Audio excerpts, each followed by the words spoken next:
en especial al doctor Córdoba, que fue el que directamente me hizo favor de invitar a esta plática, que habláramos un poquito de la pancreatitis en general, pancreatitis severa.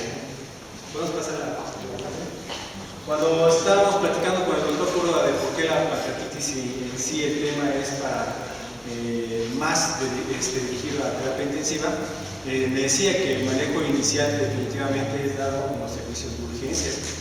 ¿Sí? Los urgenciólogos son los primeros que van a dar el manejo a estos pacientes y de eso depende mucho el pronóstico que va a tener un paciente, porque todos los pacientes críticos con pancreatitis que llegan al servicio de urgencias traen una descompensación importante.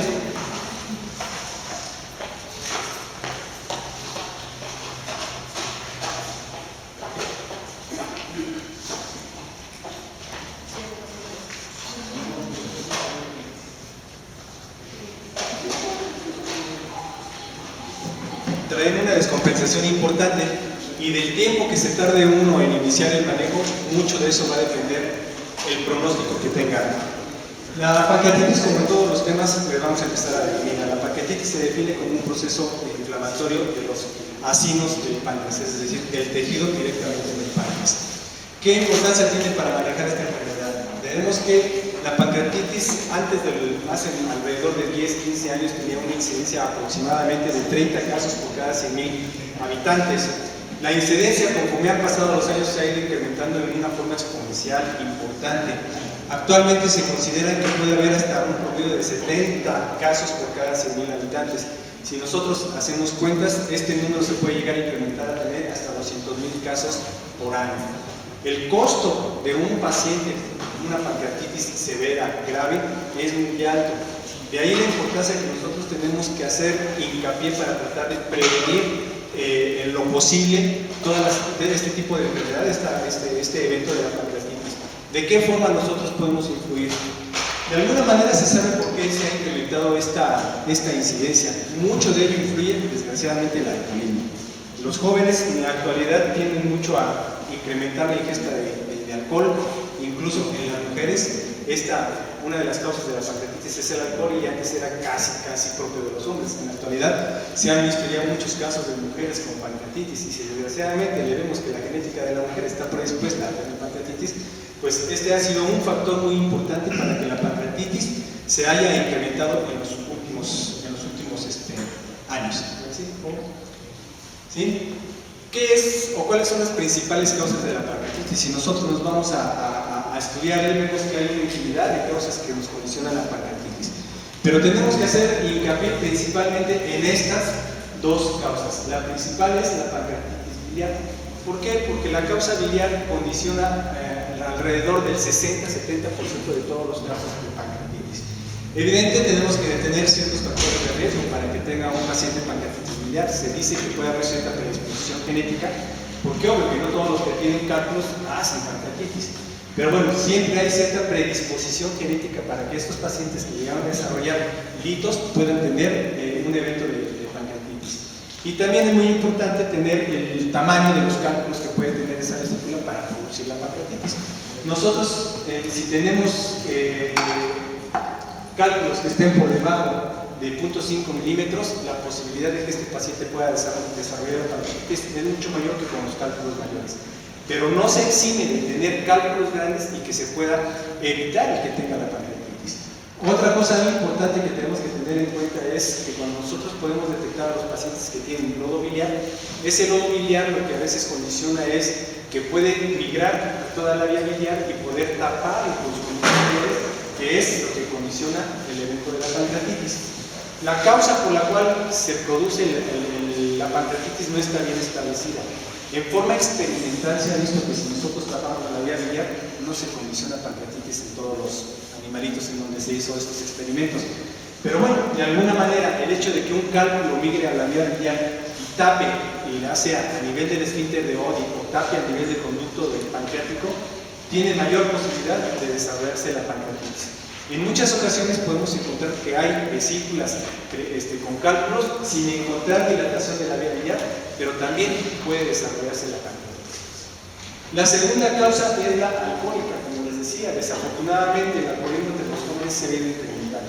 y principalmente el alcohol es causa de pancreatitis en jóvenes, tanto en hombres como en mujeres. ¿De qué forma el alcohol interviene para provocar un evento de inflamación del páncreas? Exactamente no se sabe, porque hay muchos pacientes, muchas personas que se pueden poner su borrachera tremenda y no tienen ningún problema. Hay pacientes que pueden beber una copa y pueden desencadenar un evento de pancreatitis. Se dice que el alcohol per se tiene un efecto tóxico directo sobre los ácidos del páncreas. Otra causa que puede condicionar esto es que el alcohol, el metabolito final de los alcoholes, una sustancia como que pueden ser los formaldehídos, pueden llegar a provocar también irritación de los ácidos pancreáticos y provocar la pancreatitis. O también se ha visto que el efecto directo del alcohol sobre el páncreas estimula a unas enzimas lisosomales que al liberarse estas enzimas lisosomales provocan la pancreatitis aguda. La tercera causa a nivel nacional que condiciona este problema es la hipertrigliceridemia. Aquí sí, no se ha visto por qué los triglicéridos incrementan o pueden provocar un evento agudo de este tipo, pero sí se ha visto que para que la hipertrigliceridemia pueda condicionar un evento de pancreatitis, tiene que tener niveles muy altos, de tal forma que este grupo casi lo estamos dejando para personas que tienen algún problema congénito que le está condicionando los triglicéridos altos. En específico, la hipertrigliceridemia familiar congénita es la que llega a provocar que los triglicéridos suban por arriba de 1 gramo o 1000 miligramos y son los que tienen el mayor factor de riesgo para poder desarrollar la pancreatitis. Pero es cierto, hay pacientes que pueden estar con 2000 miligramos de triglicéridos y no tener evento. Otras causas que en lo específico yo en toda la vida que he estado en la terapia intensiva no he visto estas causas, pero pues están descritas, las tenemos que mencionar. Los fármacos, estos son los principales fármacos que yo vi, que los que son más usados, que se ha considerado que pueden llegar a provocar un evento, el traumatismo, un golpe, un tumor, ya de ahí nos podemos desencadenar con muchas causas que podrían desencadenar el evento agudo. Dejamos hasta el último a la CEPRE, porque en la actualidad pues se ha ido incrementando de forma exponencial el uso de la coangiografía retrógrada transendoscópica para liberar precisamente los cálculos. Entonces, muchos pacientes que se envían para este procedimiento invasivo pueden llegar a desarrollar un evento de pancreatitis. La causa es muy parecida a la pancreatitis biliar. Obviamente, el endoscopista cuando mete su tubo a la vía biliar tiene dos efectos sobre esta. Uno, puede incrementar la presión intraductal a nivel del páncreas y eso condicionar o desencadenar la pancreatitis, o también el medio de contraste que él mete. Si no tiene la destreza para poder seguir a la vía biliar hacia arriba y canular 2 veces el conducto pancreático, la posibilidad de que este paciente pueda desarrollar una pancreatitis es mayor. Entonces, la disminución en la incidencia de una pancreatitis por una CEPRE depende mucho, obviamente, de la capacidad o de la destreza del endoscopista que va a hacer el procedimiento. ¿Sí? Ahora bien, hay que entender cómo se lleva a cabo el problema de la inflamación en el páncreas. Como les dije, son muchos factores que pueden contribuir a que se desarrolle la pancreatitis. Son muchas causas y totalmente diferentes, pero todas van a confluir en una sola entidad, que es la inflamación del páncreas. Se ha visto que independientemente del factor desencadenante, la pancreatitis va a cruzar por 3 fases importantes. Aquí es un poquito de bioquímica, yo traté de resumir lo más que se pueda para no meterle con tantas sustancias, ¿sí? Pero se considera que independientemente, en la fase 1, independientemente del estímulo que condicione la pancreatitis, esta va a condicionar la activación de enzimas digestivas que normalmente el páncreas no tiene. Nosotros sabemos que el páncreas nos ayuda para digerir toda la comida que nosotros ingerimos. Liberamos enzimas que ayudan a la digestión de los carbohidratos, de las proteínas e incluso de las grasas. Esas enzimas en la fase 1 se liberan de forma intraductal, pero no se liberan al intestino. Condicionan que los ácidos del páncreas se inflamen y liberen todas las enzimas lisosomales, principalmente la tripsina, que es liberada por unas hidrolasas enzimáticas, Un ejemplo es la catepsina B, que libera la tripsina, y esta tripsina tiene un efecto de autodigestión en el páncreas, ¿sí? Esto condiciona un círculo vicioso a nivel intraductal, es decir, que la liberación de la tripsina condiciona mayor daño en el acino del páncreas y provoca mayor inflamación, y la mayor inflamación, mayor liberación de tripsina. Nosotros sabemos que el organismo siempre, para todas las patologías, tiene un proceso de inflamación que nos protege. Si ese proceso de inflamación que en una cantidad leve, o en una proporción leve, nos protege contra muchas enfermedades, si se escapa de esta situación leve y se hace exponencial o se hace una cascada en la liberación de muchos mediadores químicos, podemos tener eventos tan graves que pongan en riesgo la vida del paciente.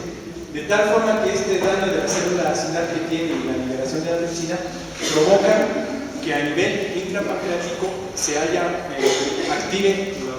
activen y tengan efecto quimiotáctico y secuestro tanto de leucocitos, de macrófagos, que son mediadores de la inflamación, pero a nivel interno. Todavía estoy hablando que esta fase 2, en donde nosotros tenemos todo ese acúmulo de leucocitos que van a favorecer la cascada de la inflamación, se va a llevar a cabo en el tejido intrapancreático.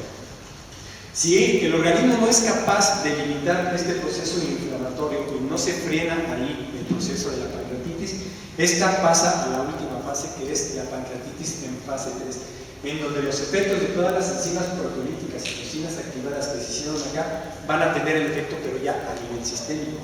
Así como esto daña el órgano per se, a nivel sistémico se van a liberar, principalmente obviamente porque son los órganos vitales, al corazón, al pulmón, al riñón. Todas estas enzimas lisosomales, como la elastasa, la fosfolipasa 2, si nosotros recordamos que el ácido araquidónico es una de las cascadas principales de la reacción inflamatoria, con liberación de fosfolipasa 2, esta va a provocar la liberación de muchos mediadores como son el tromoxano, las citocinas, el complemento, que es lo que va a condicionar la muerte a nivel celular por mecanismos de isquemia. ¿Sí? Toda esta cascada inflamatoria al final de cuentas va a provocar un mecanismo de isquemia en la célula, ya sea isquemia por la coagulación de la sangre, provoca isquemia, coagulación del tejido graso de la célula.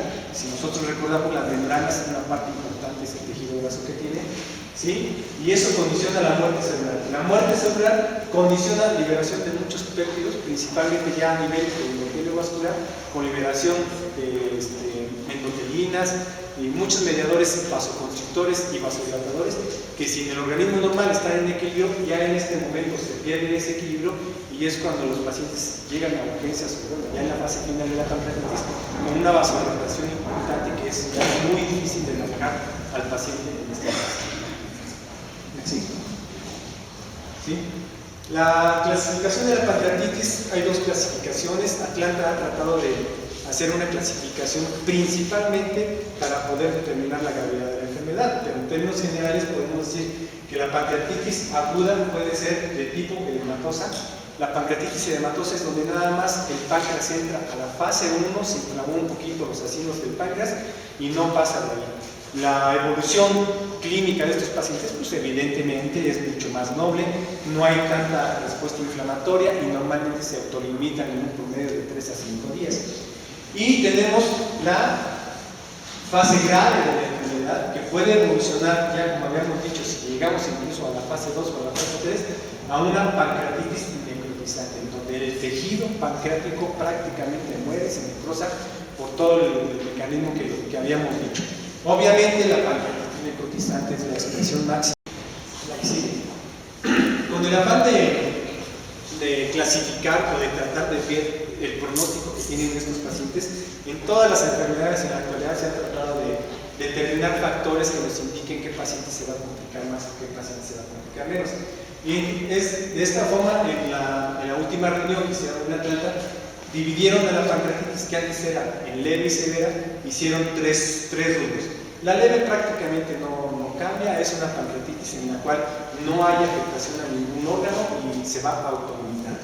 La 2 es la pancreatitis aguda moderadamente severa, en donde ya tenemos afectación de un órgano blanco, un órgano importante, pero que se va a autolimitar su daño dentro de las primeras 48 horas. Obviamente el pronóstico de este paciente empeoró un poquito, pero todavía la posibilidad de recuperación con tratamiento médico adecuado va a ser mucho mejor.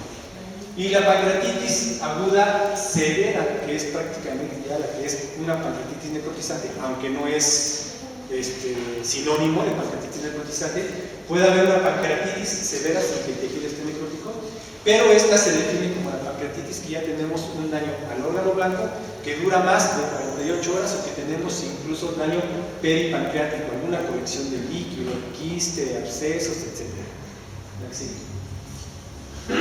El diagnóstico lo vamos a hacer prácticamente clínico. Aquí yo tengo 3 puntos para hacer el diagnóstico, pero el diagnóstico prácticamente es clínico. Es un paciente que llega al servicio de urgencias con mucho dolor. Las características del dolor es un dolor penetrante, intenso, que normalmente se inicia en epigastrio, aunque dependiendo de la etiología, por ejemplo, cuando es producido por una colecistitis, el dolor puede iniciar en el cuadrante superior derecho y irradiarse posteriormente epigastrio y después al mesogastrio. Tenemos que la característica del dolor a veces la dividen como en el hemicinturón, ¿no? Los libros dicen la irradiación característica de la pancreatitis es en el hemicinturón, que se va para un solo lado, o incluso el dolor se va hacia el dorso de la espalda. Pero es un dolor muy intenso y de muy difícil control. Dependiendo de la gravedad de la pancreatitis, nosotros vamos a encontrar otros datos clínicos. El paciente puede llegar con una angustia importante, puede llegar diaforético. Encontramos al paciente normalmente taquicárdico. Es un paciente que por el mismo proceso inflamatorio del páncreas provoca que los intestinos no se muevan y puede llegar el paciente con náuseas, vomitando, ¿sí? Y hay una característica importante: el dolor se alivia cuando se pone el paciente en una posición fetal. Cuando el paciente lo acostamos en posición supina, eso condiciona la distensión del peritoneo y exacerba el dolor. ¿Sí? Si el paciente aún evoluciona en una forma tórpida, podemos encontrarlo ya con taquicardias por arriba de 120, ¿sí? Podemos encontrar ya incluso oliguria. El paciente empieza a tener finalmente hipotensión arterial y tendencia a la desaturación. Empieza a caer la ganancia oximétrica de estos pacientes. Para hacer el diagnóstico de la pancreatitis tenemos que tener 2 puntos de estos 3, de tal forma que el cuadro clínico casi está haciendo el diagnóstico, pero lo tenemos que confirmar bioquímicamente. Son estas 2 sustancias las que se liberan en la pancreatitis, pero no son patognomónicas de la pancreatitis, ¿sí? La amilasa se considera que se eleva dentro de las primeras 4 a 6 horas y puede persistir elevada hasta 3 a 5 días. La lipasa es un poquito más específica del páncreas porque son menos órganos que producen esta enzima. Se liberan de una forma un poquito más tardía, pero sus niveles persisten hasta 12, 14 días. Hay que tener mucha consideración que cualquier otra patología catastrófica de la reunión, hablando de una trombosis mesentérica, una perforación, un vólvulo, cualquiera de estas enfermedades puede llegar a producir elevación tanto de la amilasa o la lipasa. Para hacer diagnóstica tiene que elevarse por lo menos 3 veces del valor normal de estas enzimas. Si nosotros tenemos cuadro clínico sugestivo y los niveles de amilasa y lipasa altas a estos niveles, no lo duden, el diagnóstico es una pancreatitis aguda. El gabinete lo dejamos al principio únicamente para poder estadificar parte de la enfermedad. Solicitamos casi siempre un ultrasonido porque la principal etiología es la vía biliar, no una pancreatitis biliar. Pero el ultrasonido lo solicitamos más que nada para descartar ese diagnóstico, no tanto para confirmar el diagnóstico de una pancreatitis. Nos sirve para ver si tiene cálculos, si la vesícula está inflamada, la pared de la vesícula, si tiene aire esa vesícula, algo que nos indica que pudiera necesitar una cirugía urgente. La tomografía que nos sirve para estadificar a la pancreatitis no se debe de hacer en forma urgente. ¿Por qué? Porque el paciente puede tener una necrosis del páncreas y a lo mejor apenas iniciar esa necrosis y no verse en la tomografía. No debe ser al 100% diagnóstica, casi es la tomografía para hacer una evaluación de la gravedad que tiene ese paciente. ¿Sí? Dentro de la definición de la severidad de los criterios de Atlanta que les decía, pues ya lo vimos atrás, ¿no? Antes se dividía en una pancreatitis aguda leve, en el 93 que se hizo esos criterios, a los 2013 que no hubo ninguna modificación, es inminente. Y la pancreatitis severa, en donde esta se definía cuando había una disfunción de un órgano.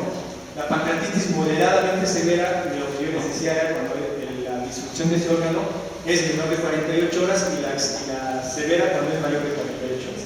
Pero ¿cómo definimos disfunción de un órgano? La disfunción del órgano la vamos a dividir en base a estos criterios. Si nosotros tenemos alguna hemorragia del tracto digestivo arriba de 500 centímetros cúbicos, si nosotros tenemos ya alteraciones hemodinámicas con una caída de la presión arterial sistólica menor de 90 milímetros de mercurio, si tenemos caída en la ganancia osimétrica con presiones parciales de oxígeno por debajo de los 60 milímetros de mercurio, o que debido a la pérdida de volumen que tiene el paciente por el déficit de volumen intravascular, ya tengamos daño en el riñón, que se va a definir cuando nosotros tenemos elevaciones de la creatinina arriba de 2 miligramos. ¿Sí? Dentro de esta clasificación del pronóstica que nosotros tenemos que hacer al paciente, ustedes han oído hablar mucho porque los criterios de Ramsay desde toda la vida se han hecho para poder estadificar a los pacientes. En la actualidad ya hay otras escalas de medición de gravedad, dentro de ellas es incluso el Apache 2, que también se llega a utilizar. Pero pero el tiempo que nosotros podemos tardar en hacer esas evaluaciones puede condicionar retraso en el manejo de estos. De tal forma que en ese Consenso de Atlanta trataron de hacer evaluaciones que se pudieran hacer rápidas para poder tomar una decisión. Si el paciente se puede manejar en urgencia, se puede subir a piso, se debe de pasar a una unidad de terapia intensiva. Y de ahí sacaron esta evaluación, que es el BISAP, el llamado BISAP, por sus siglas en inglés, pero es una evaluación clínica que se realiza ahí en la cama del enfermo. Y si ustedes se dan cuenta, lo único que necesitamos del aspecto bioquímico pues es tomar una química sanguínea, en donde vamos a ver que una elevación de por arriba del BUN del 22 va a ser un criterio positivo. Los trastornos psíquicos que puede tener el paciente, que ya nos va a indicar que de alguna forma estos trastornos psíquicos son producidos por la disminución de oxígeno a nivel cerebral o por trastornos electrolíticos importantes. ¿Sí? Los datos de respuesta inflamatoria clásica sistémica que tenemos, si el paciente es mayor de 60 años y si ya tenemos cambios radiológicos a nivel pulmonar.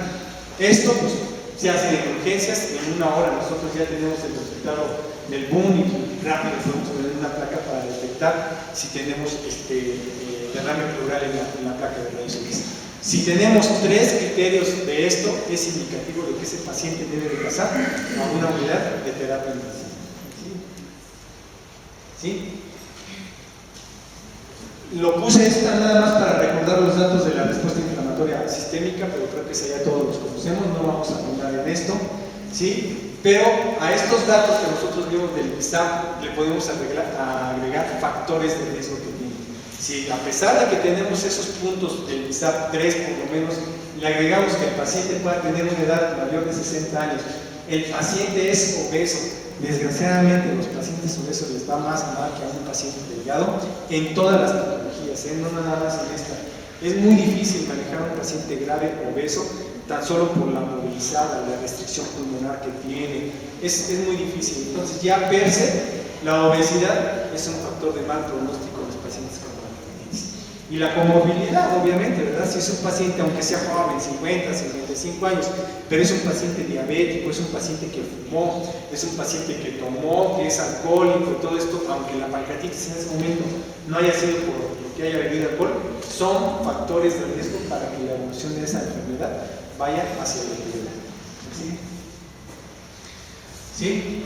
Finalmente, después de que han pasado 48 a 72 horas, podemos nosotros realizar la tomografía y hacer la clasificación de Baltasar de acuerdo al daño que tiene el paciente. También, independientemente que nos evalúa la gravedad de la enfermedad, también puede tener cierto valor pronóstico si nosotros le agregamos a esta evaluación la cantidad de necrosis que tiene el páncreas. Se divide en 5 grupos, de la A a la E, con estas características. En la inicial no hay ningún daño en el páncreas, no se encuentra nada. En la B hay discreto agrandamiento del páncreas, es lo que nosotros conocemos como una pancreatitis edematosa.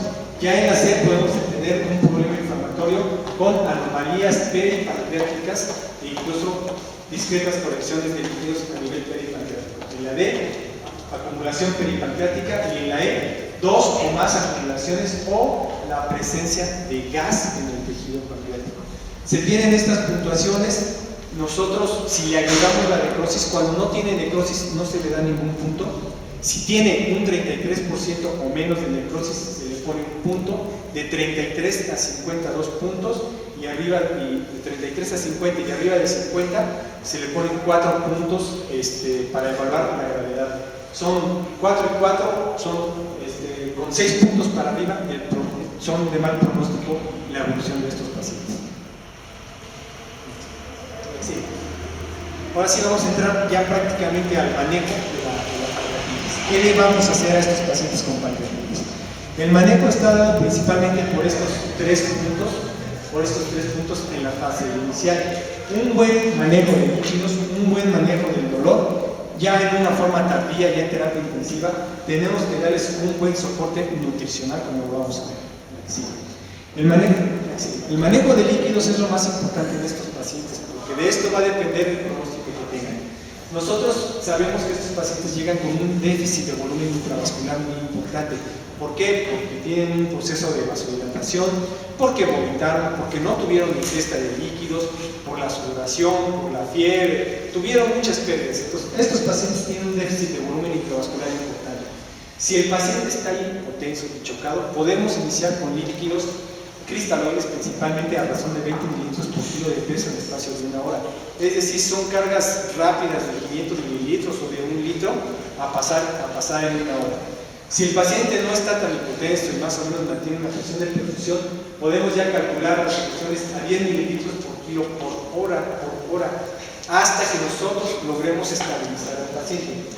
¿Sí? En este momento, al inicio de que llegue el paciente, debemos de tener este laboratorio, porque la medición de la función del riñón es lo que nos va a dar la pauta de cómo vamos a seguir el manejo del líquido de las primeras 24 a 48 horas. Lo que nosotros vamos a tratar de conseguir es disminuir el hematocrit a lo normal o disminuir el BUN a lo normal por debajo de 22, ya que este es un factor de riesgo para que el paciente pueda tener un mal pronóstico. Pero ¿cómo vamos a calcular la cantidad de líquidos que yo le pongo? Es muy fácil, yo llego y le pongo líquidos 1000, a la hora 1000, a la hora 1000, a la hora ya le bajo a 500. Nos vamos a estar viendo, obviamente, por los signos vitales. Estos pacientes cuando llegan muy taquicárdicos, llegan hipotensos, algo importante, hay que ponerle siempre un catéter central a estos pacientes, porque un parámetro hemodinámico que nos ayuda a manejar los líquidos es la medición de la PVC. Conforme nosotros vamos pasando volumen, la PVC se va a ir incrementando paulatinamente. Acuérdense que si nosotros pasamos una carga de volumen y tenemos un incremento importante de la PVC alrededor de 5 milímetros de mercurio, tenemos que pasar los líquidos más lentamente, a pesar de que todavía se encuentren en niveles normales. ¿Sí? La finalidad es, como aquí les pongo, llegar a la normalidad de los signos vitales, es decir, que tengamos una frecuencia ventricular menor de 120, que la presión arterial media tengamos alrededor de 65, 85, y lo más importante, yo siempre he dicho, el gasto cardíaco de los pobres. Lo ideal es que nosotros le pudiéramos poner un catéter de Swan-Ganz a este paciente cuando nosotros ya tenemos duda si debemos o no debemos pasar más líquido, le ponemos un catéter de Swan-Ganz, le mido la presión en cuña y con eso yo me voy guiando si amerita o no amerita más líquidos. En estos hospitales no los tenemos. Entonces, el gasto cardíaco de los pobres es medir la orina. ¿Sí? Siempre hay que preocuparse porque el paciente tenga una diuresis por arriba de 0.5 mililitros por kilo, que es lo mínimo que debe provocar. Si llegamos al mililitro por kilo por hora, mucho mejor. Entre mejor tengamos una diuresis, quiere decir que la perfusión en estos pacientes ha sido solventada o está solucionada. Hay ocasiones en que uno está pasando el volumen, y si llega uno a tener la duda si ya el problema, si ya me sobrepasé de líquidos. Yo puedo tener un paciente que le pasé gran cantidad de líquidos, 5 o 6 litros, de repente mido mi PVC ya está en 14 centímetros, pero el paciente sigue sin orinar, sigue sin que yo pueda mejorar el BUN o disminuir la creatinina a las 24 horas de que inicié. Y esto da miedo porque, bueno, obviamente que si no he logrado yo compensar, estos pacientes ya empiezan a tener problema pulmonar. per se por la lesión bioquímica de la cascada inflamatoria que habíamos dicho y porque yo ya empiezo a congestionar a este paciente. Entonces, si nosotros nos sobrepasamos de líquido, podemos empeorar el pronóstico de nuestros pacientes. ¿Sí? Si estuviéramos en el Ángeles del Pedregal, a lo mejor yo pediría una maquinita para poderle medir por medio de bioimpedancia el gasto cardíaco. Es una maquinita que le pone unos parches al paciente y a través de cálculos matemáticos que hace la computadora me dice el gasto cardíaco y a través de fórmulas incluso me puede decir la presión que maneja intratorácicas ese paciente, la cantidad de volumen que tiene en el tórax ese paciente y en base a eso yo poder decidir el volumen que yo estoy pasando. Pero el principal punto que nosotros tenemos que estar vigilando es la PVC y el gasto urinario. Yo les digo, hay que manejarlo con soluciones cristaloides.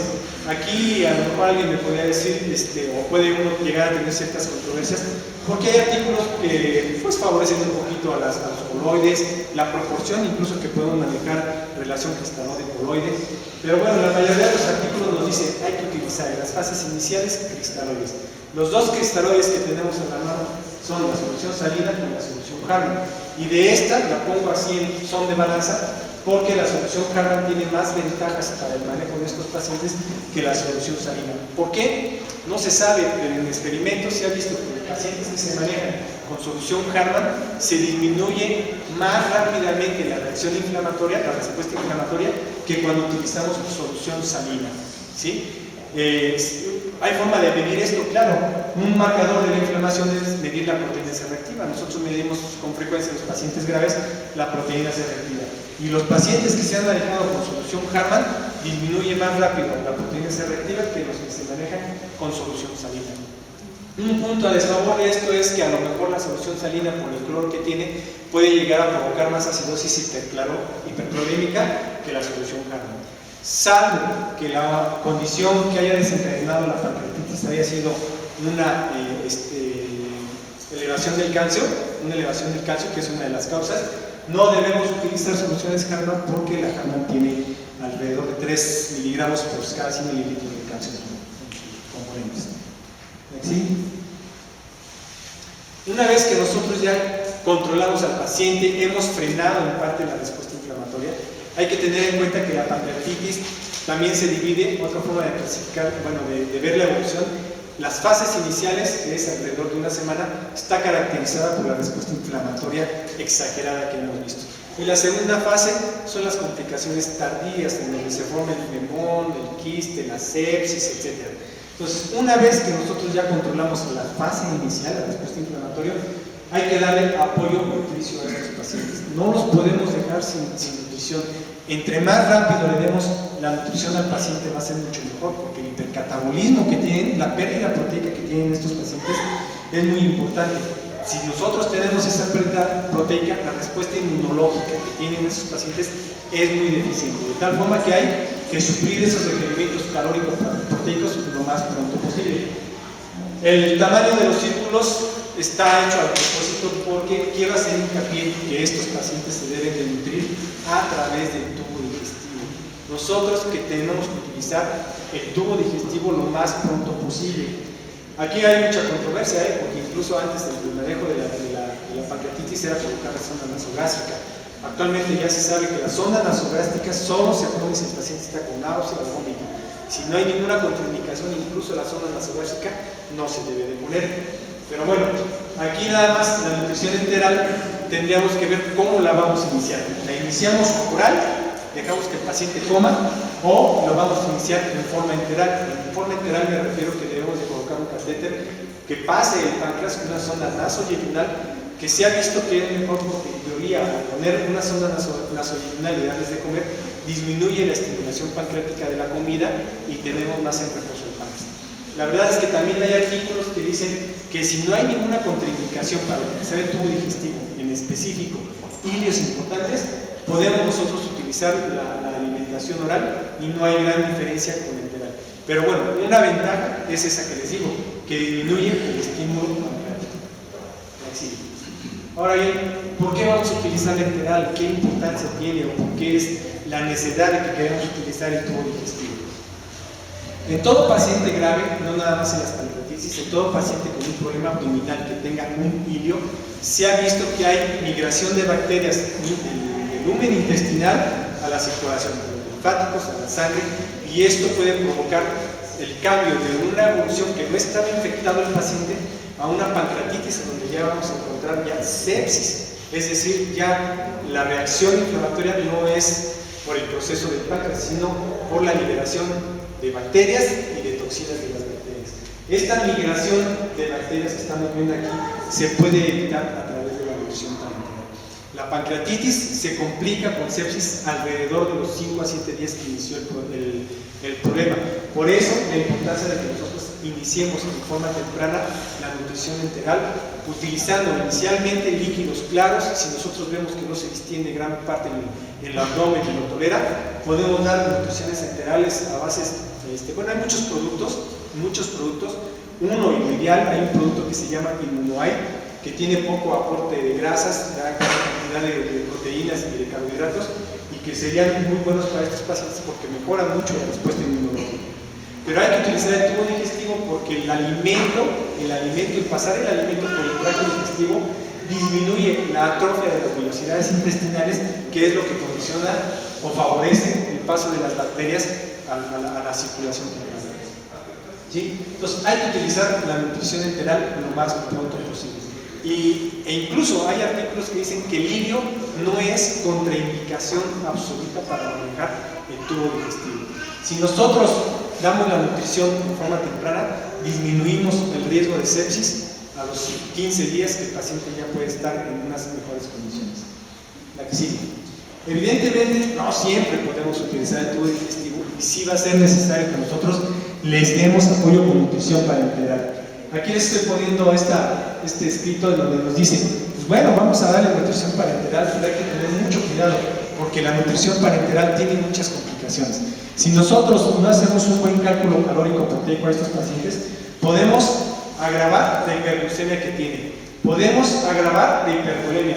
Es muy común, créanme que es muy común que nos pase en la terapia intensiva, que nosotros ya calculamos los líquidos base cuando vamos a iniciar su nutrición parenteral, que venga la nutrición parenteral, se nos olvida bajar los líquidos parenterales que teníamos de base, de tal forma que al otro día llegamos, ya le pasamos 5 litros, cuando ya no tiene necesidad de pasar tanto volumen, ya le pasamos 5 litros diarios porque se nos olvida ajustar los líquidos parenterales.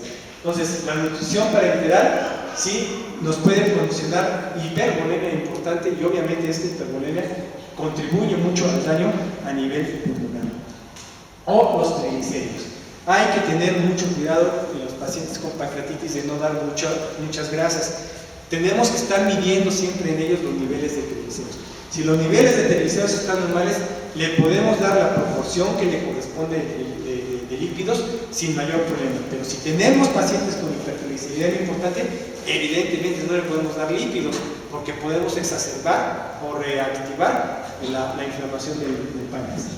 ¿Cómo vamos a darle la nutrición parenteral? Primero hacemos el cálculo calórico del paciente. Hay formas muy sencillas de hacerlo. Los requerimientos calóricos se calculan alrededor de 25 calorías por kilo. ¿Sí? Otra forma es a través de una formulita que se llama la de Harris-Benedict. Esa es cuestión de que ustedes la vean en internet y nada más es seguir la formulita y nos dice cuánto es el requerimiento basal. Estamos hablando de un paciente que está en reposo y sano. ¿Sí? Y ya nosotros hacemos el cálculo, nos va a decir que el paciente necesita 1400 calorías. A esas calorías nosotros tenemos que agregarle los factores de estrés que tiene el paciente. Si el paciente se operó, si el paciente ya está séptico, el problema inflamatorio que tiene, se multiplica por cada uno de estos factores por 1.1. Al hacer la multiplicación de esto, más o menos los requerimientos de un paciente de 70 kilos de peso está alrededor de las 1900 o 1000 calorías que va a necesitar el paciente. De esa proporción, nosotros tenemos que darle el 60%, alrededor del 55-60% de carbohidratos, el 30% de proteínas y el resto de lípidos. De tal forma que le debemos de dar una proporción de calorías no proteicas sobre nitrógenos de 100 a 1. Esto es importante porque esto va a depender de la cantidad de azúcar que nosotros estemos dando. Si nosotros nos pasamos en la cantidad de carbohidratos, el paciente va a presentar hiperglicemia constante, hiperglicemia, iniciamos insulina y por más insulina que nosotros le estamos dando, si no cumplimos con esta proporción, el paciente sigue con hiperglicemias. Y es muy importante controlar la hiperglicemia porque la hiperglicemia por sí solita es un factor pronóstico en todos los pacientes graves. Los pacientes que tienen descontrol glúcido se mueren más que los que tenemos con un buen control de la glucosa. ¿Sí? Creo que esta la debería haber puesto anterior, pero bueno, está implícito que nosotros tenemos que manejar el dolor en los pacientes. Yo les dije al principio que el paciente cursa con un dolor pero severo, importante del abdomen. Tenemos diferentes tipos de analgésicos, aunque los más efectivos son los opioides. Podemos utilizar cualquier analgésico que ustedes quieran, el ketorolaco, el fenicinato de medicina, el metamizol, pero es muy difícil que un analgésico común le quite el dolor a estos pacientes. Casi todos necesitan el uso de narcóticos o de opioides para controlar el dolor. El que más se puede llegar a utilizar es el fentanil. Se dan bolos de alrededor de 30-50 miligramos en una hora, en infusioncita en una hora para controlar el dolor. También se puede llegar a utilizar la meperidina, se puede llegar a utilizar la morfina incluso, aunque por ahí van a encontrar artículos que dicen que esos medicamentos pueden exacerbar la pancreatitis porque tienen un efecto colateral que provocan estado del esfínter de Oddi. Y eso pues obviamente si estamos viendo que una de las causas es el incremento de la presión intraductal, pues puede exacerbar la pancreatitis. Pero bueno, hay artículos también en contra de esto, de que no provocan ninguna molestia y que no agravan la pancreatitis. Entonces podemos utilizar desde la meperidina, podemos utilizar el tramadol, que es un analgésico muy noble, hasta el fentanil, que nosotros controlamos. Pero importantísimo que nosotros controlemos el dolor. ¿Sí? ¿Sí? Una de las complicaciones en el paciente con pancreatitis es el pulmón, y creo que es de las principales que tenemos, el pulmón y el riñón, de tal forma que nosotros tenemos que estar midiendo la saturación constantemente en estos pacientes. La saturación puede disminuir por varias situaciones. En primer lugar, por las atelectasias. Acuérdense que es un paciente que tiene inflamación de toda la cavidad abdominal. Eso provoca que no respire en forma adecuada. Su amplexación están disminuidos y esto provoca atelectasias pulmonares, mal manejo de secreciones, tapan los bronquiolos distales, etc.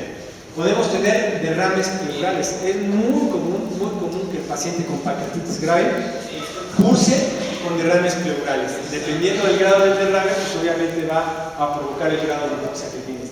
Y los más importantes, el shunt arteriovenosa en el paciente. Esto está dado pues, porque desarrollan SIDA, es decir, insuficiencia respiratoria del adulto. Dependiendo del grado de insuficiencia respiratoria que tenga el paciente, nosotros podemos manejarlo desde unas puntitas nasales al inicio, ¿sí? Podemos cambiar a mascarilla para darle un aporte de oxígeno más importante, pero si tenemos ya criterios de intubación del paciente, es decir, que tengamos frecuencias respiratorias de 40 o más, que tengamos presiones parciales de oxígeno 50 o menos, que tengamos retención de CO2 de 40 o más, ese paciente hay que someterlo a ventilación mecánica.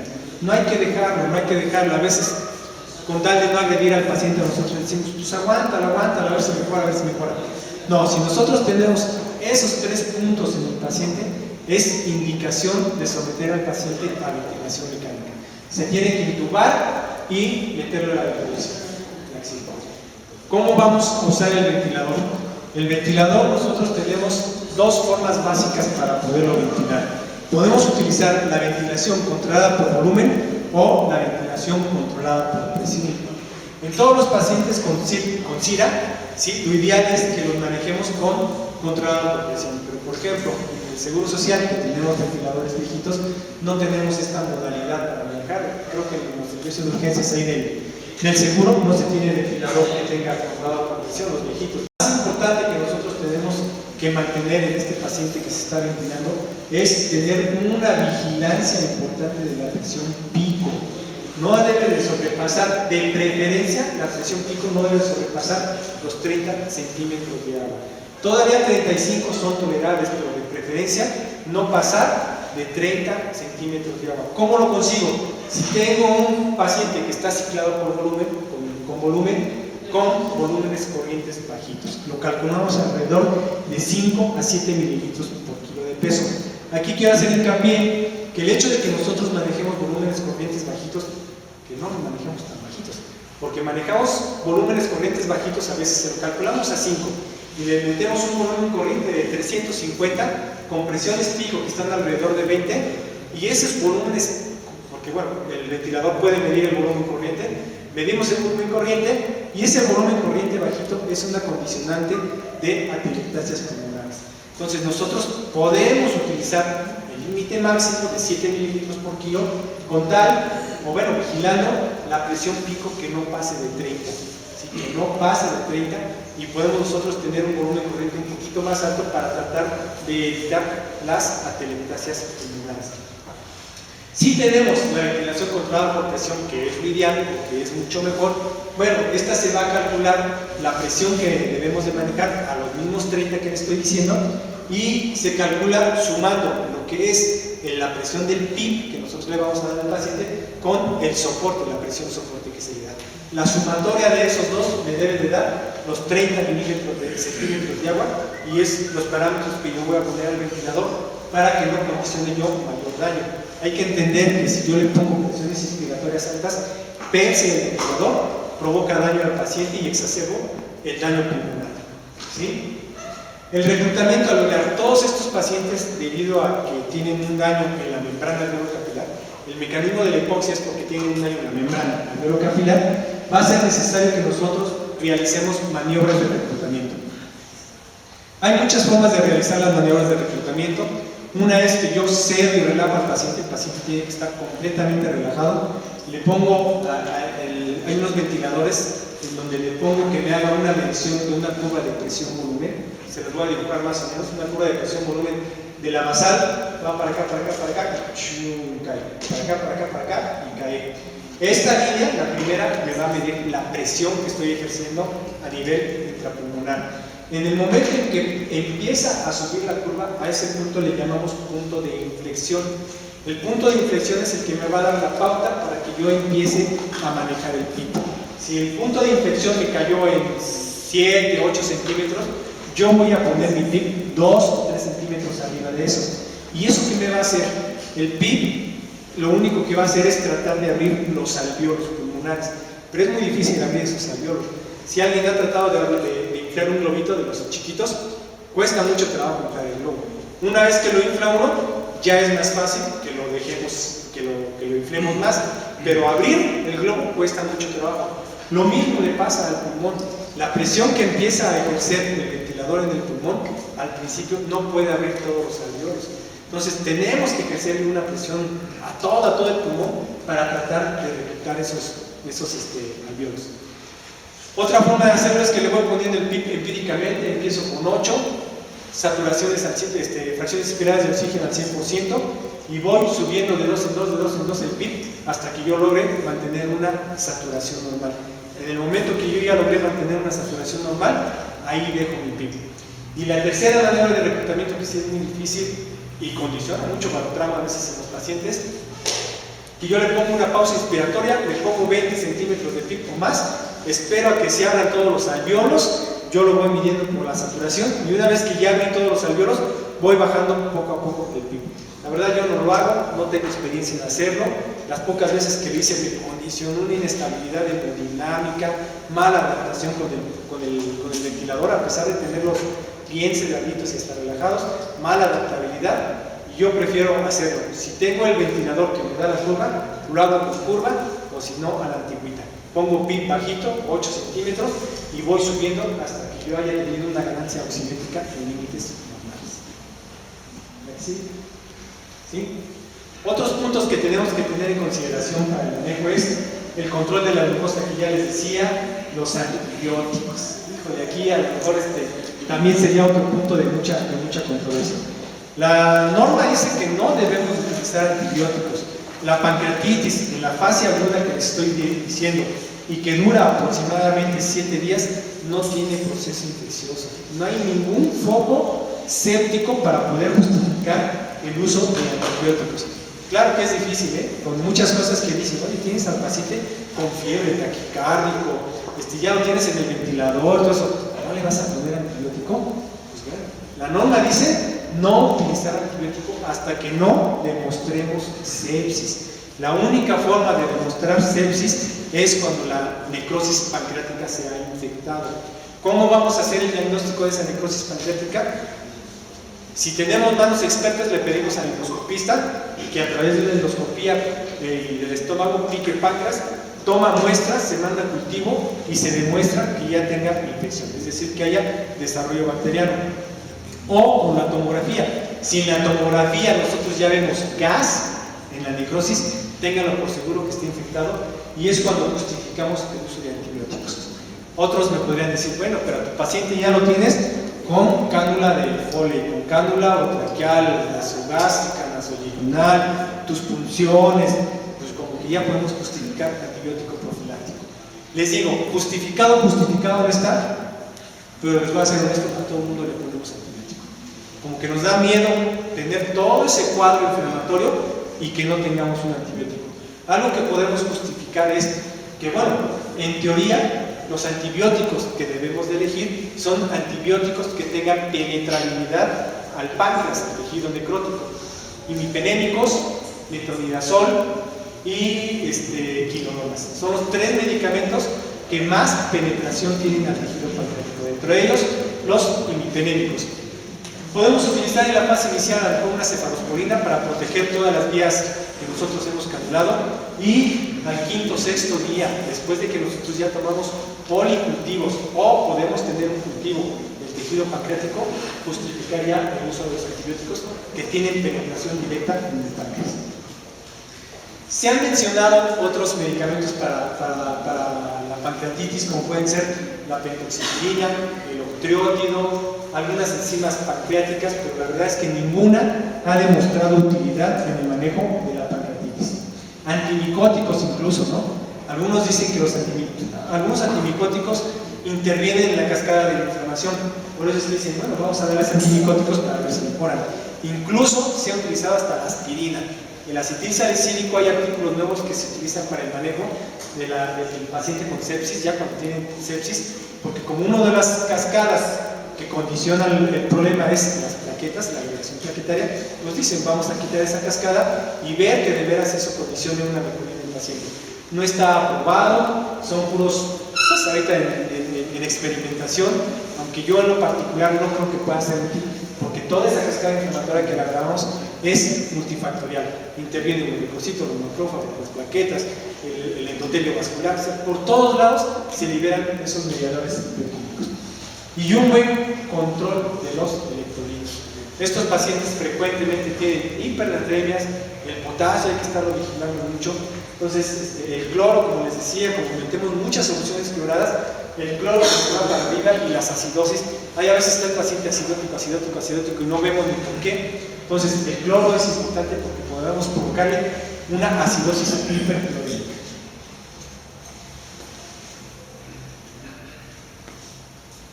¿Sí? Finalmente, necesitamos el apoyo de los cirujanos. Antes, la pancreatitis a todos los metemos a quirófano, estoy hablando de hace 15, 20 años, a todos los pacientes pancreatitis a quirófano. Pues obviamente se nos moría el 80% de los pacientes. ¿Por qué? Porque si al principio no estaba infectada esa área, al meter la cirugía, ingresaban las bacterias, se infectaban y se sumaba el proceso inflamatorio más la sepsis. Se nos morían casi todos. Bueno, ya a través del tiempo se ha visto que los pacientes con pancreatitis no se deben operar, por lo menos no en fases iniciales, y las únicas indicaciones para poder meter al paciente es que nosotros encontremos las complicaciones tardías. Si el paciente tiene un flegmón pancreático, un quiste peripancreático o que tengamos infección de la necrosis pancreática, son pacientes que deben de someterse a cirugía y hacer una necrosectomía, ¿sí? Pero el apoyo del cirujano prácticamente lo dejamos al final. Alguien me podría preguntar, bueno, al inicio de la enfermedad, ¿pudiéramos tener el apoyo del cirujano? Sí. Algo que no les mencioné al principio dentro del monitoreo del paciente con pancreatitis grave, es que debemos de estarle monitorizando la presión intraabdominal. Es algo muy sencillo, muy fácil de hacer, que se tiene que hacer en todos los pacientes quirúrgicos que sospechamos que tengan esto, porque el riesgo de que desarrollen un síndrome compartimental por el líquido pancreático, liberan cantidades grandísimas de líquido pancreático. A veces podemos tener en el abdomen hasta 3 litros de líquido hemorrágico. Y una indicación para decir al cirujano, oye, opéralo, es que tengamos un síndrome compartimental. El síndrome compartimental en la pancreatitis se lleva cuando tenemos presiones intraabdominales por arriba de 25, pero incluso de 20 para arriba ya estaríamos en duda de poder decidir si mi paciente está oligúrico y no mejoró con volumen, con aminas, con dobutamina, con todo lo que yo le pongo al paciente. Está justificado que nosotros le demos al cirujano y le digamos, manéjame el abdomen abierto. Si yo dejo a este paciente con presiones intraabdominales por arriba de 25, no va a mejorar. No va a mejorar porque ese síndrome compartimental que tiene disminuye la presión de perfusión a nivel de riñón y vamos a tener insuficiencia renal que no mejora o nada. El pronóstico del paciente evidentemente se va haciendo peor conforme se van agregando las fallas orgánicas. La principal que tenemos al inicio es la respiratoria. Todavía el pronóstico mejora, pero cuando tenemos falla renal, la mayoría se muere. El 80% de los pacientes cuando ya tienen insuficiencia renal se mueren. El riesgo de mortalidad en los grandes hospitales y en los artículos mencionan mortalidades del 50 al 60%, máximos hasta el 70%. Yo alguna vez hice algunos años nuestra mortalidad en los hospitales, tanto del seguro como del ISSSTE, y andamos en esa mortalidad, alrededor del 70%. Creo que es todo. Gracias. ¿Alguna duda? Aclaración.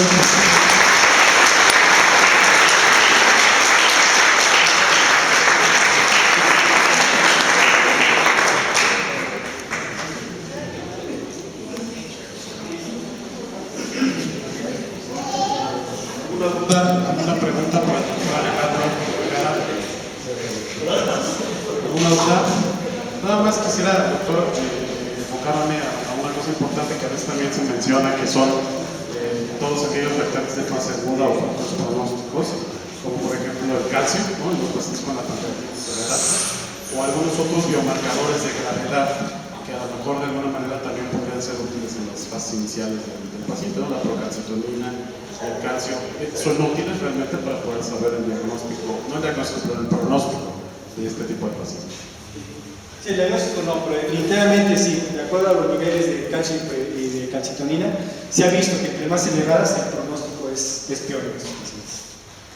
Es difícil tenerlo en nuestras unidades, no tenemos esos niveles, no los hacemos. Pero yo creo que los marcadores que tenemos, los básicos, como dicen, el tratar de hacer una evaluación en el lecho del paciente, en la cama del paciente, es muy importante, porque lo hacemos en forma temprana y fácil, ¿no? El bedside que decía ahí, es muy fácil de hacer. Teniendo 3 puntos, pues el pronóstico es malo, ¿no? El grado de gravedad es importante. Pero sí, son factores pronósticos que se pueden medir. Por el nombre de la Sociedad de Emergencia y Desastres, agradecemos mucho su participación por estar aquí con nosotros y agradecemos mucho esta excelente ponencia. Muchas gracias a todos.